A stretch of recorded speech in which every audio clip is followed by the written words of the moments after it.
ಸುಮತಿಭಿರನುಮೇಯಂ ಶುಭ್ರಕಾಯಂ ಸಖಾಯಂ ಸುಖಮಯಮನಪಾಯಂ ಮುಕ್ತ್ಯುಪಾಯಂ ವಿಮಾಯಂ ನೃಹಜಮಹಮಮೇಯಂ ಧ್ಯೇಯಮಾಮ್ನಾಯಗೇಯಂ ಸದಜಮಸದಜೇಯಂ ಶ್ರೀಸಹಾಯಂ ಭಜೇಯಂ ಅಭ್ರಮಂ ಭಂಗರಹಿತಂ ಅಜಡಂ ವಿಮಲಂ ಸದಾ ಆನಂದತೀರ್ಥಮತುಲಂ ಭಜೆ ತಾಪತ್ರಯಾಪಹಂ ಭವತಿ ಯದನುಭಾವಾತ್ಯೇಡಮೂಕೋಪಿ ವಾಗ್ಮಿ ಜಡಮತಿರಪಿ ಜಂತುರ್ಜಾಯತೆ ಪ್ರಾಜ್ಞಮೌಲಿಃ ಸಕಲವಚನಚೇತೋ ದೇವತಾ ಭಾರತೀ ಸಾ ಮಮ ವಚಸಿ ನಿಧತ್ತಾಂ ಸನ್ನಿಧಿಂ ಮಾನಸೇ ಚ ಮಿಥ್ಯಾ ಸಿದ್ಧಾಂತದುರ್ಧ್ವಾಂತ ವಿಧ್ವಂಸನ ವಿಚಕ್ಷಣಃ ಜಯತೀರ್ಥಾಖ್ಯತರನಿರ್ಭಾಸತಾಂ ನೋ ಹೃದಂಬರೆ ಅರ್ಥಿಕಲ್ಪಿತಕಲ್ಪೋಯಂ ಪ್ರತ್ಯರ್ಥಿಗಜಕೇಸರಿ ವ್ಯಾಸತೀರ್ಥಗುರುರ್ಭೂಯಾದಸ್ಮದಿಷ್ಟಾರ್ಥಸಿದ್ಧಯೇ ಪೂಜ್ಯಾಯ ರಾಘವೇಂದ್ರಾಯ ಸತ್ಯಧರ್ಮರತಾಯ ಚ ಭಜತಾಂ ಕಲ್ಪವೃಕ್ಷಾಯ ನಮತಾಂ ಕಾಮಧೇನವೇ ತಪಸ್ವಾಧ್ಯಾಯ ಶುಶ್ರೂಷಾ ಕೃಷ್ಣಪೂಜಾರತಂ ಮುನಿಂ ವಿಶ್ವೇಶಮಿಷ್ಟದಂ ವಂದೇ ಪರಿಮ್ರಾಟ್ ಚಕ್ರವರ್ತಿನಂ ಶ್ರೀಗುರುಭ್ಯೋ ನಮಃ ಹರಿ ಓಂ.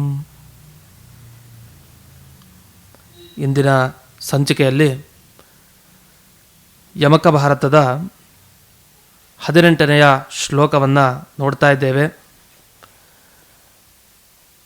ಅಹನತ್ವತ್ಸತನೂಕಂ ಯೋಪಾಲ್ಲೋಕಂ ಸ್ವಯತ್ನವತ್ಸತನೂಕಂ ಸೋಪಾದ್ವತ್ಸಾನಮರಃ ಸಹಾಗ್ರಜಃ ಗೋಪವತ್ಸವತ್ಸಾನ್ ಅಮರಃ.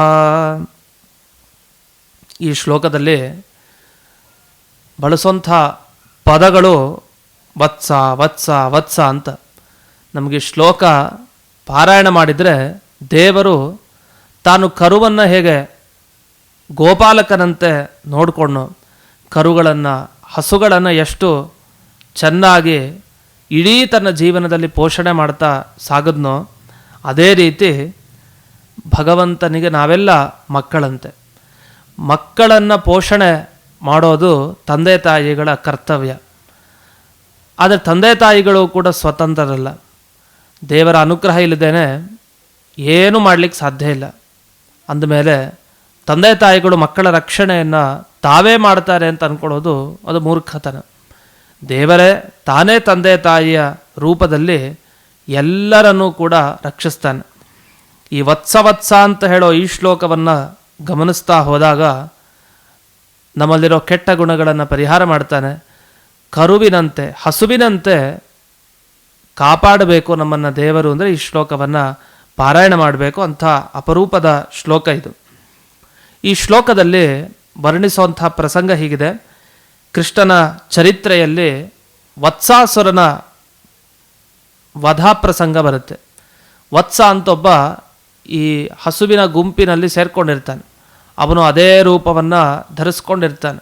ನೋಡಲಿಕ್ಕೆ ಹಸುವಿನ ಶರೀರ ವತ್ಸಾಸುರ, ಆದರೆ ಒಳಗಡೆ ಮಾತ್ರ ವ್ಯಾಘ್ರ ಸ್ವಭಾವ, ಕೆಟ್ಟ ಸ್ವಭಾವ. ಮೇಲ್ನೋಟಕ್ಕೆ ಹಸುವಿನ ಥರ ನೋಡ್ಲಿಕ್ಕೆ ಕಾಣೋದು, ಆದರೆ ಒಳಗೆ ಮಾತ್ರ ಕೆಟ್ಟ ಕೆಟ್ಟ ಆಲೋಚನೆ. ಇವನು ಅಸುರ, ಮೇಲ್ನೋಟಕ್ಕೆ ಒಂದು ವೇಷ ತೊಟ್ಕೊಂಡು ಬಂದಿದ್ದಾನಷ್ಟೆ. ಇಂಥ ಅಸುರನ ಸಂಹಾರ ಇಲ್ಲಿ ಬರ್ತಾ ಇದೆ. ಅಹನತ್ ವತ್ಸತನೂಕಂ. ಅಹನತ್ ಕೃಷ್ಣ ತಾನು ಈ ವತ್ಸಾಸುರನನ್ನು ಕೊಂದ ಅಂತ ಶಬ್ದ ಹೇಳ್ತಾ ಇದೆ. ವತ್ಸತನೂಕಂ ಅಂತ ಹೇಳ್ತಾರೆ. ವತ್ಸ ಅಂದರೆ ಈ ಹಸುವಿನ ಮರಿ ಏನಿದೆ ಅಂದರೆ ಕರು, ಆ ಕರುವಿನ ರೀತಿಯಲ್ಲಿ ಶರೀರವನ್ನು ಧರಿಸ್ಕೊಂಡು ಬಂದಿದ್ದಾನೆ. ಅವನಿಗೆ ವತ್ಸ ತನೂಕ. ತನು ಅಂದರೆ ದೇಹ, ವತ್ಸ ಅಂದರೆ ಹಸು, ಅದರ ಕರು, ಎರಡನ್ನೂ ಕೂಡ ಈ ಶಬ್ದದಿಂದ ತಗೊಳ್ಬೋದು. ಇಂಥ ಹಸುವಿನ ಶರೀರವನ್ನು ಧರಿಸಿದ ಈ ಅಸುರನ್ನ ಕೃಷ್ಣ ತಾನು ಕೊಂದ. ಆಗ ಇಲ್ಲಿ ಪ್ರಶ್ನೆ ಮಾಡ್ಕೊಳ್ತಾರೆ, ಅಲ್ಲ ವತ್ಸಾಸುರನನ್ನು ಕೊಂದರೆ ಕೃಷ್ಣ ಜಗತ್ತಿಗೇನು ಸಂದೇಶ ಕೊಟ್ಟ? ಹಸುವನ್ನು ಕೃಷ್ಣನೇ ಕೊಂದ ಹಾಗೆ ಆಯಿತು, ಗೋಹತ್ಯೆ ಕೃಷ್ಣನೇ ಮಾಡಿದ ಹಾಗಾಯಿತು. ಇಲ್ಲ, ಕರುವಿನ ರೂಪದಲ್ಲಿ ಬಂದಿದ್ರು ಅಸುರರು, ಅವರ ಹತ್ಯೆನೂ ಕೃಷ್ಣನೇ ಮಾಡಿದ. ಗೋಹತ್ಯೆ ದೊಡ್ಡ ಪಾಪ. ಅಂಥದ್ರಲ್ಲಿ ಈ ಹಸುವಿನ ಹತ್ಯೆಯನ್ನು ಕೃಷ್ಣನೇ ಮಾಡಿದ. ಇವನು ಹಸುವಿನ ರಕ್ಷಣೆ ಮಾಡ್ತಾನೋ ಅಥವಾ ಭಕ್ಷಣ ಮಾಡ್ತಾನೋ? ಹಸುವಿನ ಭಕ್ಷಣ ಮಾಡಿದಾಗಾಯ್ತು. ಯಾಕೆಂದರೆ ಹಸುವಿನ ಹತ್ಯೆಯನ್ನು ಕೃಷ್ಣನೇ ತಾನು ಮಾಡಿದ, ಅಹನತ್ ಅಂತ ಹೇಳ್ತಾ ಇದ್ದಾರಲ್ವಾ. ಅಂದರೆ ಅದಕ್ಕೆ ಉತ್ತರ ಹೀಗೆ, ಕೃಷ್ಣ ತಾನು ಕೊಂದಿದ್ದು ಯಾರನ್ನು? ಹಸುವಿನ ರೂಪದಲ್ಲಿ ಬಂದ ಅಸುರನನ್ನು ಕೊಂದಿದ್ದು ಅಷ್ಟೇ ಹೊರತು ಗೋವನ್ನು ಅವನು ಕೊಂದಿದ್ದಲ್ಲ. ಮತ್ತು ಗೋವನ್ನು ಕೊಂದ ಹಾಗೆ ಆಯ್ತಲ್ಲ, ಅದು ಯಾವುದನ್ನು ಕೊಲ್ಲಬಾರ್ದು ಅಂತಿದೆ, ಒಳ್ಳೆಯದನ್ನು ಕೊಲ್ಲಬಾರ್ದು. ಕೃಷ್ಣನಿಗೆ ಚೆನ್ನಾಗಿ ಗೊತ್ತಿದೆ, ಇವನು ಹಸು ರೂಪದಲ್ಲಿ ಬಂದ ದೈತ್ಯ, ಈ ಮಾಯಾ ಆಕಾರದಲ್ಲಿ ಯಾವುದೋ ಒಂದು ರೂಪವನ್ನು ಧರಿಸ್ಕೊಂಡು ಇವನು ಎಲ್ಲ ಕಡೆ ಸಂಚಾರ ಮಾಡ್ತಾ ಇರೋನು ಹಸು ರೂಪ ತಗೊಂಡು ಈಗ ಬಂದಿದ್ದಾನೆ. ಆ ಹಸುವಿನ ಸ್ವಭಾವ ಅದಕ್ಕಿಲ್ವೇ ಇಲ್ಲ, ಯಾಕೆ ಅವನು ದೈತ್ಯ. ಆದ್ದರಿಂದ ಅವರನ್ನು ಕೊಂದಿದ್ದೇನು ತಪ್ಪಲ್ಲ. ಇಂತಹ ಅಸುರನ್ನು ಕೊಂದಿದ್ದಾನೆ, ಹಾಗಾದ್ರೆ ನಾವು ಕೂಡ ಕೆಟ್ಟ ಹಸು ಅಂತ ಅಂದುಕೊಂಡು ಅದರ ಹತ್ಯೆ ಮಾಡೋದಾ? ಹಾಗೆ ಮಾಡಲೇಬಾರ್ದು. ಭಗವಂತನಿಗೆ ಚೆನ್ನಾಗಿ ಗೊತ್ತಿದೆ ಪ್ರತಿಯೊಬ್ಬರ ಬಗ್ಗೆ. ಅವನು ಮುಂದೆ ನಿಂತುಕೊಂಡು ನೋಡ್ತಾ ಇದ್ದರೆ ಎಲ್ಲರನ್ನೂ ಯಾರ್ಯಾರ ಸ್ವರೂಪ ಹೇಗೆ, ಏನು, ಇವರು ಯಾರು ನಿಜವಾಗಿ ಎಲ್ಲ ಗೊತ್ತಾಗತ್ತೆ. ಹಾಗೆ ನಮಗೂ ಗೊತ್ತಾಗೋದಿದ್ರೆ ಅದು ಬೇರೆ ವಿಷಯ. ನಮಗೆ ಯಾರ ಬಗ್ಗೆ, ನಮ್ಮ ಬಗ್ಗೆನೇ ನಮಗೆ ಸರಿ ಗೊತ್ತಿಲ್ಲ. ಅಂಥದ್ರಲ್ಲಿ ಈ ಥರ ಹಸುವಿನ ರೂಪ ಧರಿಸ್ಕೊಂಡು ಬಂದು ಒಬ್ಬ ದೈತ್ಯ ಬರ್ತಾನೆ ಅಂತ ನಮಗೆಲ್ಲ ಗೊತ್ತಾಗ್ಲಿಕ್ಕೆ ಸಾಧ್ಯನಾ? ಅದನ್ನು ಯಾವುದೇ ರೀತಿ ಇದು ಮನುಷ್ಯರಿಗೆ ಸಂಬಂಧಪಡಲ್ಲ, ಮನುಷ್ಯರಿಗೆ ಏನೂ ಸಂಬಂಧಪಡಲ್ಲ. ಇದೆಲ್ಲ ದೇವತೆಗಳು, ದೇವರು, ಅವರಿಗೆ ತಿಳಿದಿರೋ ವಿಷಯ. ಯಾರ್ಯಾರು ಯಾವ ರೂಪದಲ್ಲಿ ಬಂದಿರ್ತಾರೆ ಅವನಿಗೆ ಗೊತ್ತಿದೆ. ಅಷ್ಟೇ ಅಲ್ಲ, ತನ್ನನ್ನು ಕೊಲ್ಲಬೇಕು ಅಂತಲೇ ವತ್ಸಾಸುರ ಬಂದಿದ್ದಾನೆ. ಅಂದರೆ ಯಾರನ್ನ? ಕೃಷ್ಣನನ್ನ. ತನ್ನನ್ನು ಕೊಲ್ಲಿಕ್ಕೆ ಅಂತ ಬಂದ ಆ ಅಸುರನನ್ನು ಬಿಡಬೇಕಾ? ಖಂಡಿತ ಅವನ ಸಂಹಾರ ಮಾಡಬೇಕು. ಅವನಿದ್ದರೆ ಇನ್ನೂ ಆ ಹಸುಗಳೆಲ್ಲ ಜಾತಿಗೆ ತೊಂದರೆ ಆಗ್ತಾಯಿತ್ತು. ಆಗ ಹಸುಗಳಿಗೆಲ್ಲ ಇವನ ಸಂಪರ್ಕದಿಂದ ಕೆಟ್ಟ ಬುದ್ಧಿ ಬರ್ತಾಯಿತ್ತು. ಅದರಿಂದ ಒಬ್ಬ ದುಷ್ಟ ಒಂದು ಒಳ್ಳೆಯ ಗುಂಪಿನಲ್ಲಿ ಸೇರ್ಕೊಂಡಿದ್ದಾನೆ ಅಂದರೆ ಅವನನ್ನು ಮೊದಲು ಒದ್ದು ಓಡಿಸ್ಬೇಕು. ಇದನ್ನು ಇಲ್ಲಿ ಕೃಷ್ಣ ತಾನು ಈ ವತ್ಸಾಸುರನ ಸಂಹಾರ ಮಾಡೋ ಮುಖಾಂತರ ತೋರಿಸಿದ್ದಾನೆ. ಸಾನಮರಹ ಅಮರಹ ಅಂತ ಎರಡು ಶಬ್ದ ಬಂದಿದೆ. ಸಾನಮರಹ ಅಂತ, ಇದೆಲ್ಲ ಶಬ್ದ ಕೇಳಿದಾಗಲೇ ಭಯ ಆಗುತ್ತೆ, ಅಷ್ಟು ಕಠಿಣ ಶಬ್ದ. ಅದು ನರಹರಿ ತೀರ್ಥರ ಟೀಕೆಯನ್ನು ನೋಡಿದಾಗ ಅಷ್ಟೇ ಸಂತೋಷ ಆಗುತ್ತೆ, ಅಷ್ಟು ಚೆನ್ನಾಗಿ ಬಿಡಿಸಿದ್ದಾರೆ. ಏನಿದು ಸಾನಮರಹ ಅಂದರೆ? ಅನ ಅನ್ನೋ ಶಬ್ದಕ್ಕೆ ಸಾನ ಮರಹ ಅಂತೆಲ್ಲ ಇದೆ. ಅಲ್ಲಿ ಮಾ ಅನ್ನೋ ಶಬ್ದಕ್ಕೆ ಲಕ್ಷ್ಮಿ ಅಂತ ಅರ್ಥ. ಅನ ಅಂದರೆ ನಮ್ಮ ಎಲ್ಲ ಚೇಷ್ಟೆ, ಉಸಿರಾಟ ಎಲ್ಲ ನೋಡ್ಕೊಳ್ಳುವಂಥ ಮುಖ್ಯ ಪ್ರಾಣದೇವರು. ಈ ಮುಖ್ಯ ಪ್ರಾಣದೇವರು, ಲಕ್ಷ್ಮೀದೇವಿ, ಇವರಿಂದ ಜೊತೆಗಿರೋದು ಇಡೀ ಸಮಗ್ರ ಜಗತ್ತನ್ನು ರಮಯತಿ, ಚೆನ್ನಾಗಿ ಅದಕ್ಕೆ ಸಂತೋಷಪಡಿಸ್ತಾನೆ. ದೇವರು ಯಾರ್ಯಾರಿಗೆ ಯಾವ ಕಾಲದಲ್ಲಿ ಬೇಕೋ ಅದನ್ನೆಲ್ಲ ದೊರಕಿಸಿಕೊಟ್ಟು ಎಲ್ಲರ ಪೋಷಣೆಯನ್ನು ಮಾಡ್ತಾ ಇದ್ದಾನೆ. ಇಂಥ ಕೃಷ್ಣ ತನ್ನ ಮಕ್ಕಳಂತೆ ಇರುವ ಬ್ರಹ್ಮದೇವರು, ಮೊಮ್ಮಗರಂತೆ ಇರುವ ರುದ್ರದೇವರನ್ನು ಕೂಡ ರಕ್ಷಣೆ ಮಾಡ್ತಾ ಇದ್ದಾನೆ. ಅವರೆಲ್ಲ ಸತನು ಕಂ ಅಂತ ಕರೀತಾರೆ. ಅಲ್ಲಿ ಊ ಸತನು ಉ ಕ ಅಂತ ಇದೆ. ಅಲ್ಲಿ ಊ ಅಂದರೆ ರುದ್ರದೇವರು ಅಂತ ಅರ್ಥ, ಕ ಅಂದರೆ ಬ್ರಹ್ಮದೇವರು. ಇವರೆಲ್ಲ ತನು ತುಂಬ ಚಿಕ್ಕವರು ಅಂತ ಅರ್ಥ. ಯಾರ ಮುಂದೆ? ದೇವರ ಮುಂದೆ.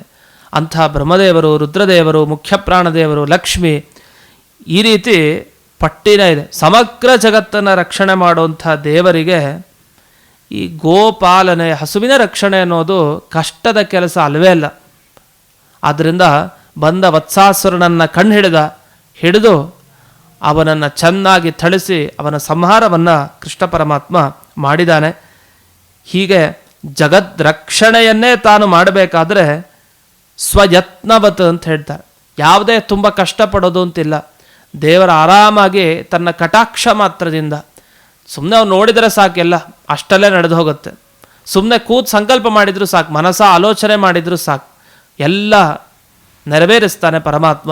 ಅಂಥವನಿಗೆ ಇಡೀ ಜಗತ್ತನ್ನು ರಕ್ಷಣೆ ಮಾಡಲಿಕ್ಕೆ ಆಯಾಸ ಆಗಲಿಲ್ಲ ಅಂದಮೇಲೆ ಇಂಥ ಹಸುಗಳನ್ನು ರಕ್ಷಣೆ ಮಾಡಲಿಕ್ಕೆ ಆಯಾಸ ಆಯಿತಾ? ಏನೂ ಆಯಾಸ ಇಲ್ಲ. ತಾನು ಗೋ ವತ್ಸವತ್ ಅಂತ ಹೇಳ್ತಾರೆ. ಗೋವತ್ಸ ಅಂದರೆ ಕರು. ಕರುವನ್ನು ನೋಡ್ಕೊಳ್ಬೇಕು. ಯಾವ್ದು ನೋಡ್ಕೊಳ್ಳೋದು? ಹಸು. ಹಸು ತನ್ನ ಕರುವನ್ನು ಎಷ್ಟು ಚೆನ್ನಾಗಿ ನೋಡ್ಕೊಳತ್ತೆ, ಆ ರೀತಿ ಭಗವಂತ ನೋಡ್ಕೊಳ್ತಾನೆ. ಇವನು ಹೇಗಿದ್ದ ಅಂದರೆ ಗೋಪವತ್ಸವತ್. ಈಗ ಹಸುಗಳನ್ನು ನೋಡ್ಕೊಳ್ಳೋರು ಯಾರು ಹಾಗಾದರೆ? ಈ ಗೋಪಾಲಕರ ಮಕ್ಕಳಿರ್ತಾರೆ. ಆ ಮಕ್ಕಳು ಚೆನ್ನಾಗಿ ಹಸುಗಳನ್ನು ಓಡಿಸ್ಕೊಂಡು ಮೇಯಿಸಿ ಎಲ್ಲವನ್ನು ಕೂಡ ಮಾಡ್ತಾ ಇರ್ತಾರೆ ಹಸುಗಳಿಗೆ. ಅದೇ ಥರ ಕೃಷ್ಣನು ಆ ಗೋಪಾಲಕರ ಮಕ್ಕಳಂತೆ ತಾನು ಪೋಷಣೆಯನ್ನು ಮಾಡ್ತಾ ಇದ್ದ. ಹೀಗೆ ನೆನಪಿಸ್ಕೊಂಡು ಇಂಥ ಕೃಷ್ಣ ಹಸುವಿನ ಪಾಲನೆ, ಕರುವಿನ ಪಾಲನೆ ಹೇಗೆ ಮಾಡಿದ್ನೋ ಹಾಗೆ ನಮ್ಮ ಮೇಲೆ ಪ್ರೀತಿಯನ್ನು ಹರಿಸಿ ರಕ್ಷಿಸಲಿ ಅಂತ ಈ ಶ್ಲೋಕದಲ್ಲಿ ಮಧ್ವಾಚಾರ್ಯರು ಪ್ರಾರ್ಥನೆ ಮಾಡಿದ್ದಾರೆ. ಇಲ್ಲಿ ಬರುವಂತಹ ಅಪೂರ್ವ ಪದಗಳು ಹೀಗಿದೆ ಈ ಶ್ಲೋಕದಲ್ಲಿ. ವತ್ಸತನೂಕಂ, ವತ್ಸತನೂಕಂ ಅಂತ 2 ಸಲ ಬರುತ್ತೆ. ಎರಡನೇ ಶಬ್ದ ಸ್ವಯತ್ನವತ್ ಅಂತ ಬಿಡಿಸ್ಕೊಳ್ಬೇಕು. ಸ್ವಯತ್ನವತ್ ಅಂತ ಬಿಡಿಸಿಕೊಂಡು ಸತನೂಕಂ ಅಂತ ಬಿಡಿಸ್ಕೊಳ್ಬೇಕು. ಅಲ್ಲಿ ವತ್ಸತನೂಕಂ ಅಂತಲ್ಲ, ಸ್ವಯತ್ನವತ್ ಸತನೂಕಂ ಅಂತ. ಅದರ ಅರ್ಥವನ್ನು ಈಗಲೇ ನಾವು ಆಗಲೇ ನೋಡಾಗಿದೆ. ಇನ್ನು ಸ್ವವತ್ಸ ತನೂಕಂ ಅಂತ ಏನು ಶಬ್ದ ಬಂದಿದೆ, ಇದಕ್ಕೆ ಇನ್ನೊಂದು ಅಭಿಪ್ರಾಯವನ್ನು ಟಿಪ್ಪಣಿಯಲ್ಲಿ ಬಿಡಿಸ್ತಾರೆ. ಏನು ಬಿಡಿಸ್ತಾರೆ ಅಂದರೆ, ಈ ಕರುಗಳನ್ನು ಪರಮಾತ್ಮ ಕಾಪಾಡಿದ. ಕರುವನ್ನು ಕಾಪಾಡಬೇಕಾದರೆ ಇವನು ಕಾಪಾಡೋ ಅವಶ್ಯಕತೆ ಏನಿತ್ತು? ಯಾಕೆ ಅಂದರೆ ಬ್ರಹ್ಮರುದ್ರಾದಿ ದೇವತೆಗಳೇ ಕಾಪಾಡ್ತಾರೆ. ಅದು ಇವನು ಕಾಪಾಡೋ ಅವಶ್ಯಕತೆ ಏನು? ಅದೇನಾಗೋಗಿತ್ತು ಅಂದರೆ, ಇವರು ಒಬ್ಬೊಬ್ಬರು ಒಂದೊಂದು ವರ ಪಡ್ಕೊಂಬಂದಿದ್ರು. ಬ್ರಹ್ಮದೇವರ ಹತ್ರ ಹೋಗೋರು ದೈತ್ಯರೆಲ್ಲ, ನಮಗೆ ವರ ಕೊಡಿ. ಸರಿ, ಬ್ರಹ್ಮದೇವರು ವರ ಕೊಟ್ಟಿರೋರು. ರುದ್ರದೇವರು ವರ ಕೊಡ್ತಾ ಇದ್ರು ರುದ್ರದೇವರು. ಹೀಗೆ ಅವರೆಲ್ಲ ವರ ಕೊಟ್ಟರೆ ರಕ್ಷಣೆ ಮಾಡೋರು ಯಾರು ಮತ್ತೆ? ಆದ್ದರಿಂದ ಸ್ವಯಂ ಭಗವಂತನೇ ತಾನೇ ನಿಂತು ರಕ್ಷಣೆಯನ್ನು ಮಾಡಿದ್ದನ್ನು ಇಲ್ಲಿ ನೆನಪಿಸ್ಕೊಳ್ಬೇಕು. ಸಹ ಅಗ್ರಜಃ, ಬಲರಾಮನ ಜೊತೆಗೆ ನಿಂತು ಮಾಡಿದ್ದಾನೆ, ಒಬ್ಬನೇ ಅಲ್ಲ. ಎರಡನೇ ಸಾಲಿನಲ್ಲೂ ಈ ಥರ ಅಪೂರ್ವದ ಪದಗಳು ಸಿಗತ್ತೆ. ಸೋಪಾದ್ವತ್ಸಾನ್ ಅಮರಃ, ಗೋಪ ವತ್ಸ ವತ್ಸಾನ್ ಅಮರಃ ಅಂತ ಕೊನೆಗೂ ಈ ರೀತಿಯ ಪದಗಳು ಕಿವಿಗೆ ಬೀಳ್ತಾ ಇದೆ. ಹೀಗೆ ಗೋಪ ವತ್ಸವತ್ ವತ್ಸಾನ್ ಅಪಾತ್, ಗೋಪಾಲಕರ ಮಕ್ಕಳು ಹೇಗೆ ಹಸುಗಳನ್ನು ಕರುಗಳನ್ನು ಕಾಪಾಡ್ತಾರೋ ಹಾಗೆ ಭಗವಂತ ವತ್ಸ ಅಂದರೆ ಹಸುಗಳನ್ನು ಕಾಪಾಡಿದ ಅಂತ ಇಲ್ಲಿವರೆಗೆ ನಾವು ಈ ಶ್ಲೋಕದ ಅಪರೂಪದ ಅರ್ಥವನ್ನು, ಪದಗಳನ್ನು ನೋಡಿದ್ವಿ. ಇಲ್ಲಿ ಕೊನೆಗೆ ನರಹರಿ ತೀರ್ಥರು ತಮ್ಮ ಟೀಕೆಯಲ್ಲಿ ಬಿಡಿಸ್ತಾರೆ. ಗೋಪಸೂನುವ ದೇವಾತ್ರ ಬಲಭದ್ರೇಣ ಸಂಯುತಃ ಅನಃ ಪ್ರಾಣೋ ರಮಾಮಾತತ್ ಸಹಿತಂ ಲೋಕಮೇವ ಯಃ ರಮಯತಿ. ಇಡೀ ಜಗತ್ತನ್ನೇ ಕಾಪಾಡೋ ದೇವರಿಗೆ ಈ ಒಂದು ಕರುವಿನ ಗುಂಪು, ಹಸುವಿನ ಗುಂಪನ್ನು ಕಾಪಾಡೋದು ಕಷ್ಟ ಆಯ್ತಾ? ಇಲ್ಲ ಅಂತ. ಹಾಗಾದರೆ ಹಸುವಿನ ಹತ್ಯೆ ಮಾಡಿದ, ಹಸುವಿನ ರಕ್ಷಣೆ ಮಾಡಿದ ಅಂತ ಎರಡು ತೋರ್ತಾ ಇದೆ. ಆದರೆ ಒಬ್ಬ ಹಸು ಅಲ್ಲ, ನಿಜವಾಗಿ ದೈತ್ಯ. ಅವನ್ನು ಬಿಟ್ಟಿದ್ರೆ ಆ ಹಸುವನ್ನು, ಆ ಹಸು ರೂಪದಲ್ಲಿದ್ದ ದೈತ್ಯನನ್ನು ಸಮಗ್ರ ಹಸು ಜಾತಿಗೆ ಕಷ್ಟ ಆಗ್ತಾಯಿತ್ತು. ಅಂಥ ಭಗವಂತ ಯಾರಿಗೆ ಯಾವ ಕಾಲದಲ್ಲಿ ಶಿಕ್ಷೆ ಕೊಡಬೇಕೋ ಆಗ ಶಿಕ್ಷೆ ಕೊಟ್ಟು ಒಳ್ಳೆಯವರನ್ನು ರಕ್ಷಿಸಿದ ಅನ್ನೋದನ್ನು ಇಲ್ಲಿ ಆಚಾರ್ಯರು ಆ ಭಗವಂತನ ಗುಣಗಳನ್ನು ವರ್ಣಿಸಿದ್ದಾರೆ. ಇದರ ಮಧ್ಯದಲ್ಲಿ ಭಗವಂತನ ಒಂದು ಪ್ರತಿಜ್ಞೆ ಇದೆ. ಯಾವ ಯುಗದಲ್ಲಿ, ಯಾವ ವೇಷದಲ್ಲಿ ಅವನು ಬರ್ತಾನೋ ಹಾಗೆ ಅವನಿರ್ತಾನೆ. ತಾತ್ಪರ್ಯ ನಿರ್ಣಯದಲ್ಲಿ ಮಧ್ವಾಚಾರ್ಯರ ಒಂದು ಮಾತು ಬಂದಿದೆ. ಪ್ರಜಾಯತೆ ಹಿ ಯತ್ ಕುಲೆ ಯಥಾ ಯುಗಂ ಯಥಾ ವಯಃ ತಥಾ ಪ್ರವರ್ತನಂ ಭವೇತ್ ದಿವೌಕಸಾಂ ಹಿ ಸಂಭವೇ. ದೇವತೆಗಳು ಯಾವಾಗ ಭೂಲೋಕದಲ್ಲಿ ಅವತಾರ ಮಾಡ್ತಾರೆ, ಅದು ಯಾವ ಯುಗ, ಯಾವ ವಯಸ್ಸು, ಯಾವ ಜಾತಿಯಲ್ಲಿ ಅವರು ಬಂದಿರ್ತಾರೋ ಅದಕ್ಕನುಗುಣವಾಗಿ ಅವರಿರ್ತಾರೆ. ನಂದಗೋಪನ ಮಗನಾಗಿ ಬಂದ ಕೃಷ್ಣ ತಾನು ಏನು ಮಾಡಬೇಕು ಅದನ್ನು ಮಾಡಿದ್ದಾನೆ. ಅವನು ವೃಂದಾವನ ಕ್ಷೇತ್ರ, ಗೋಕುಲ ಕ್ಷೇತ್ರದಲ್ಲಿದ್ದು ಏನು ಮಾಡಬೇಕು ಅಂಥ ಕರ್ತವ್ಯವನ್ನು ತಾನು ಮಾಡಿದ್ದಾನೆ. ಅದನ್ನು ಇಲ್ಲಿ ನೆನಪಿಸ್ಕೊಡ್ತಾ ಇದ್ದಾರೆ. ಅಷ್ಟೇ ಅಲ್ಲ, ಇವನು ಗೋಪಾಲಕನ ಮಗನು ಹೌದಾ ಅಂದರೆ ಇವನು ಗೋಪಾಲಕನ ಮಗನಾಗ್ಲಿಕ್ಕೆ ಸಾಧ್ಯನೇ ಇಲ್ಲ. ಇವನು ಯಾರ ಮಗನೂ ಅಲ್ಲ. ಯಾಕೆ ಇವನನ್ನು ವತ್ಸ ಅಂತ ಕರೆಯೋದೇ ತಪ್ಪು ಕೃಷ್ಣನನ್ನು. ಯಾಕೆ? ವತ್ಸ ಅಂದೇನು, ಮಗು ಅಂತಂದೇನು, ಹುಟ್ಟಿರೋದನ್ನು ಮಗು ಅಂತ ಕರೀತಾರೆ, ಮಕ್ಕಳು ಅಂತ. ಅದಕ್ಕೆ ಮುಪ್ಪಿಲ್ಲ, ಮತ್ತು ಸಾವಿಲ್ಲ, ಹುಟ್ಟಿಲ್ಲ. ಯಾರಿಗೆ? ದೇವರಿಗೆ. ಅವನು ವತ್ಸ ಅಂತ ಕರೆಯೋದೆ. ಅಂದರೆ ಮಕ್ಕಳ ಮೇಲಿನ ಪ್ರೀತಿ ಎಷ್ಟಿರುತ್ತೋ ಅದಕ್ಕಿಂತ ಜಾಸ್ತಿ ಪ್ರೀತಿಯನ್ನು ದೇವರಲ್ಲಿ ತೋರಿಸ್ಬೇಕು. ಆ ನಿಟ್ಟಿನಲ್ಲಿ ಅವನು ವತ್ಸ ವತ್ಸ ಅಂತ ಅಷ್ಟೇ ಅವನಿಗೆ ಕರೆಯೋದು. ಹೀಗೆ ಈ ಶ್ಲೋಕಕ್ಕೆ ಹಲವು ಅರ್ಥಗಳನ್ನು ಇಲ್ಲಿ ಬಿಡಿಸಿದ್ದಾರೆ. ಅದರಲ್ಲಿ ಮತ್ತೊಂದು ಅರ್ಥ ಇಲ್ಲಿ ಕೊನೆಗೆ ಈ ವತ್ಸಾಸುರ ಪ್ರಸಂಗವನ್ನು ಇಲ್ಲಿ ವರ್ಣಿಸಿದ್ದಾರೆ. ತಾತ್ಪರ್ಯ ನಿರ್ಣಯಕ್ಕೆ ಅನುಗುಣವಾಗಿ ಹೇಳಿದ್ದಾರೆ. ಅದು ಹೀಗಿದೆ: ದೈತ್ಯಂ ಸವತ್ಸತನುಮಪ್ರಮಯ ಪ್ರಗೃಹ್ಯ ಕಂಸಾನುಗಂ ಹರವರಾದ ಪರೈರವಧ್ಯಂ ಪ್ರಕ್ಷಿಪ್ಯ ವೃಕ್ಷ ಶಿರಸಿನ್ಯಹನತ್. ಹರವರಾದ ಪರೈರವಧ್ಯಂ, ಅವನು ಕಂಸನ ಭೃತ್ಯ ಈ ವತ್ಸಾಸುರ. ಹರವರಾದ ಪರೈರವಧ್ಯಂ, ರುದ್ರದೇವರ ವರ ಇತ್ತು, ಆದ್ದರಿಂದ ಇವರನ್ನು ಕೊಲ್ಲಿಕ್ಕೆ ಸಾಧ್ಯ ಆಗ್ತಾ ಇರಲಿಲ್ಲ ಅಂತ. ಹಾಗಾಗಿ ಇವನೇ ಭಗವಂತನೇ ಬಂದು ರಕ್ಷಣೆಯನ್ನು ಮಾಡ್ದ. ಹೀಗೆ ದೈತ್ಯಂಸ ವತ್ಸತನು ಅಪ್ರಮೇಯ, ಅಷ್ಟೇ ಅಲ್ಲ, ಇವನನ್ನು ಹೀಗೆ ಅಂತ ತೀರ್ಮಾನ ಮಾಡಲಿಕ್ಕೆ ಸಾಧ್ಯ ಇಲ್ಲ ಅಂಥ ಭಗವಂತ ತಾನು ಈ ವತ್ಸಾಸುರನನ್ನು ಸಂಹಾರ ಮಾಡಿದ ಪ್ರಸಂಗವನ್ನು ಇಲ್ಲಿ ವರ್ಣಿಸ್ಕೊಳ್ತಾ, ಏವಂಸ ದೇವ ವರವಂದಿತ ಪಾದ ಪದ್ಮ, ಹೀಗೆ ಎಲ್ಲ ದೇವತೆಗಳು ನಮಸ್ಕರಿಸುವ ಪರಮಾತ್ಮ ಹೀಗೆ ಗೋಪಾಲಕರ ಮಧ್ಯದಲ್ಲೇ ಓಡಾಡ್ತಾ ತಾನು 6 ವರ್ಷಕ್ಕೆ ಬಂದ ಅಂತ. ಹೀಗೆ ತುಂಬ ಚಿಕ್ಕ ವಯಸ್ಸಿನಲ್ಲೇ ಪ್ರಸಂಗ ನಡೀತು. ಅವನು ಹುಟ್ಟಿದಾಗ್ಲಿಂದ ಅವನು ತಾನು ಸ್ತನಪಾನ ಮಾಡ್ತಾ ಇದ್ದಾನೆ. ಸ್ತನಪಾನ ಮಾಡೋ ಸಂದರ್ಭದಿಂದ ಹಿಡಿದು ತಾನು ದೈತ್ಯರ ಸಂಹಾರ, ಒಳ್ಳೆಯವರ ರಕ್ಷಣೆ ಚಿಕ್ಕ ಮಗುವಿನಿಂದಲೂ ಕೂಡ ಮಾಡಿ ಬರ್ತಾ ಇದ್ದಾನೆ. ಅದು 6ನೇ ವರ್ಷಕ್ಕೆ ಬಂದಿದ್ದಾನೆ ಅಂತ ಅದರ ಅವಧಿಯಲ್ಲಿ ಮುಂಚೆ ನಡೆದ ಘಟನೆ ಇದು ಅಂತ ಈ ಶ್ಲೋಕದಲ್ಲಿ ವರ್ಣಿಸಿದ್ದಾರೆ.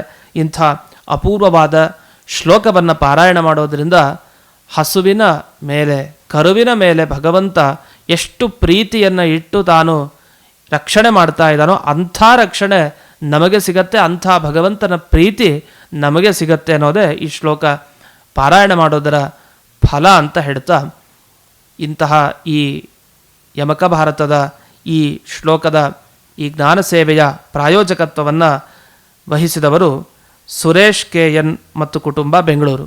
ಇವರಿಗೆ ವಿಶೇಷವಾಗಿ ಆ ಕೃಷ್ಣನ ಅನುಗ್ರಹ ಸದಾ ಇರಲಿ ಅಂತ ಪ್ರಾರ್ಥಿಸ್ತಾ, ಅವರ ಕುಟುಂಬಕ್ಕೆ ಯಾವುದೇ ಅನಿಷ್ಟಗಳು ಆಗದೇ ಇರಲಿ, ಒಳ್ಳೆಯ ಅಭೀಷ್ಟಗಳು ಪೂರೈಸಲಿ, ಪರಮಾತ್ಮ ಕರುಣಿಸಲಿ ಅಂತ ಪ್ರಾರ್ಥಿಸ್ತಾ ಈ ಉಪನ್ಯಾಸವನ್ನು ಅಸ್ಮದ್ ಗುರುವಂತರ್ಗತ ವ್ಯಾಸತೀರ್ಥ ಗುರುವಂತರ್ಗತ ಭಾರತೀರಮಣ ಮುಖ್ಯ ಪ್ರಾಣಾಂತರ್ಗತ ಶ್ರೀಮನ್ ಮೂಲ ಗೋಪಾಲಕೃಷ್ಣನಿಗೆ ಅರ್ಪಣೆ ಮಾಡ್ತಾ ಇದ್ದೇನೆ. ಶ್ರೀ ಕೃಷ್ಣಾರ್ಪಣಮಸ್ತು.